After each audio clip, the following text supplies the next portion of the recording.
questions for Coach Dunphy? Fran, you hit 30 free throws as opposed to their 6. Is it safe to say you won this game at the line?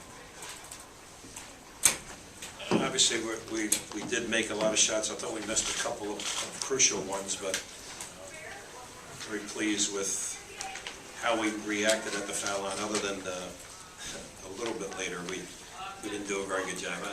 Games take on so many different personalities. And, this one, obviously, they shot spectacular at the three-point line, so just got lucky. Very, very fortunate to have a chance to win this game. Coach, talk about Chaz Williams and what you tried to do to slow him down at the time. Well, whatever we tried, it didn't work. He was terrific. There was one stretch where I think he went up 10, and he makes back-to-back threes, just sprinting it down. He made another, well, actually, he made a great three, and then he drove it down really hard. And we never recovered. We didn't get to the rim to at least contest or challenge or change the shot, but he was terrific.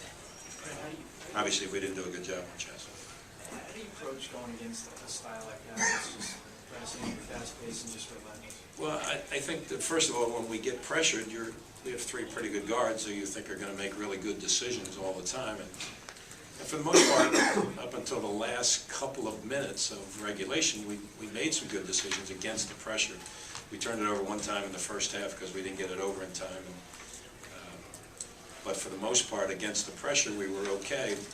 Obviously, though, there's a change in style of play, and we needed to manage the game a little bit better when we got it over half court, take better shots, and maybe get it inside, let the defense collapse, and do a better job of running our stuff. But it's a unique style, and they are perfecting it at this point. Obviously, they had a tough game the other day against Dayton, but Chaz got foul trouble, and it really affected how their rhythm of the game was.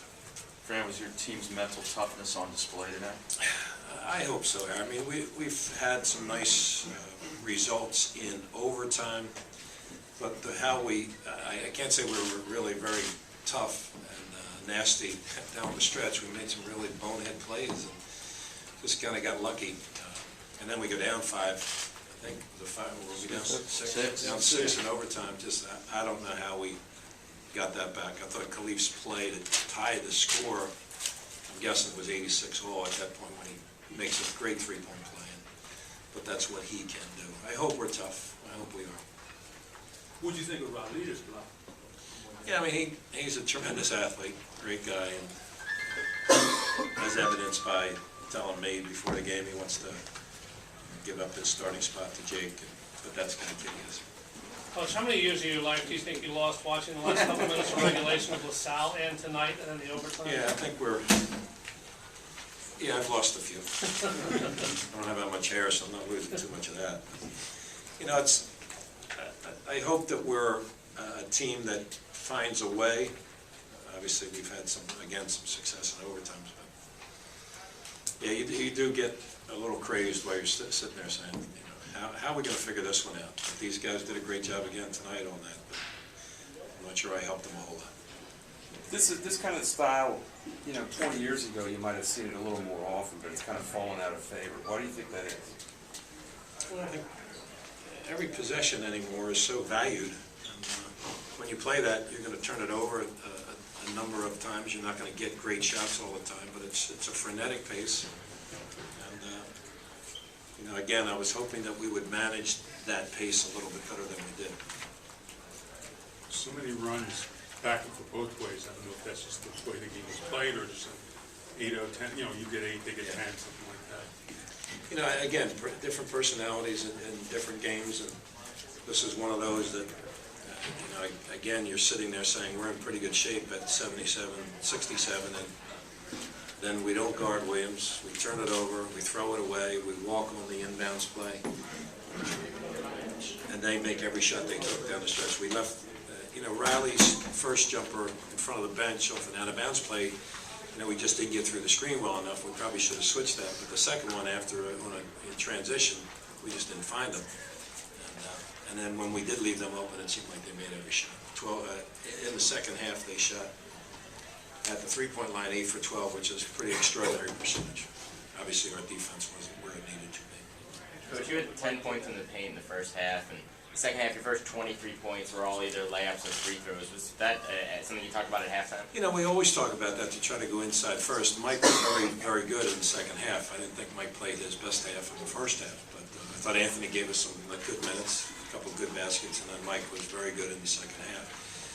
You know, we need to be a balanced team. We need to get it inside and have some scoring down there, so I was pleased that Mike was doing what he was doing. He made a couple of great plays.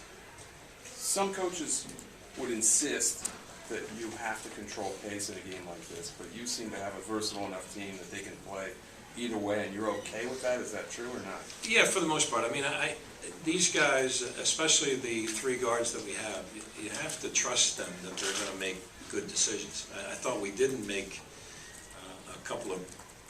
there were a couple of possessions we didn't make very good decisions. We forced some shots in there, and even there was a time where, I can't remember what the score was, but we had an out-of-bounds play right in front of the bench. We needed to get the ball in bounds and then just run some clock. I think that may have been when we went up 10 and run some clock, and we didn't do that. Ramon decided he was going to take it right to the rim, and Mike walked with the ball. Yeah. That's what happened. It was just foolish play right there by Ramon, and yet, you know, when Ramon tells you something, and he said to me, we need to run some offense. I was going to run a set that we have where we do kill some time, and he said, no, we got to run a little bit of offense here, not in that particular case, but earlier in the game. And for me, I trust what Ramon Moore says to me, or Juan Fernandez, or Khalif White says. But in general, you're okay letting them play UMass's pace, which a lot of coaches don't do. I don't know if that's, I don't know if I'm foolish or brilliant. Probably neither. I hope somewhere in between, but you have to trust the kids. Coach, this is It's the their kind game.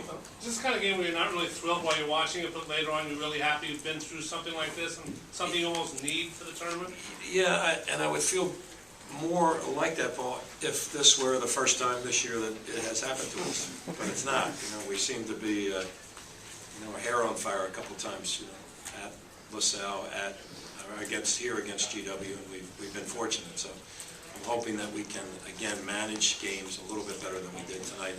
You know, we were fortunate to be up 10 points late in the game. We needed to protect that as opposed to let it go away. Fran, how would you view how things played out when Khalif leaks out on that last play with that block? How would I what? How did you see things play out when Khalif leaked out? How did I see it? Well, it looked like, I don't know who blocked it. Was it a block shot? And then Raleigh got the, yeah. And then he had presence of mind to look ahead. He probably should have seen him a little bit sooner than that. And Khalif is a leaker outer, which I'd rather not have him be many times, but that's what he does, and obviously it helped us tonight to get that 2-point lead. But I just saw Raleigh making a really good play. What does it mean for you guys to get at least a share of the title in the top Yeah, seed? it's important. I mean, this is a great league and a very competitive league, as you see, week in and week out. And so we're very fortunate to be in the position we're in, and now we have to go to Fordham on Saturday and play our best basketball. You know, I didn't see the stats on the Fordham Rhode Island game tonight, but Gaston getting 15 offensive rebounds against LaSalle. Is that what it was? 15. There's teams that don't get 15. He got 15. We didn't get 15 in an overtime game tonight. He had 15 the other day. So they have a good team, and they will be ready to go for us, and I'm hoping we can survive. Coach, can you comment on this group of seniors and what they meant to you? You know what, Rude, and I've gone on record as saying this, I'm not a big proponent of senior night. I think it's very, very difficult it's really difficult for me. I see Ramon Moore walk out there with his family and how proud they are of him. It's hard, and I would rather not go through that, to be honest with you, but where these guys have been and the ride that they've been on has been pretty remarkable. So I'm very, very proud of them and everything that they do, and they're all in position to graduate and do all those great things. And so I couldn't be happier with this group, and you know, I'm hoping that they nurture and mentor and guide that next coming group along. You know, so it's a great group of guys, and they've had a nice run of success.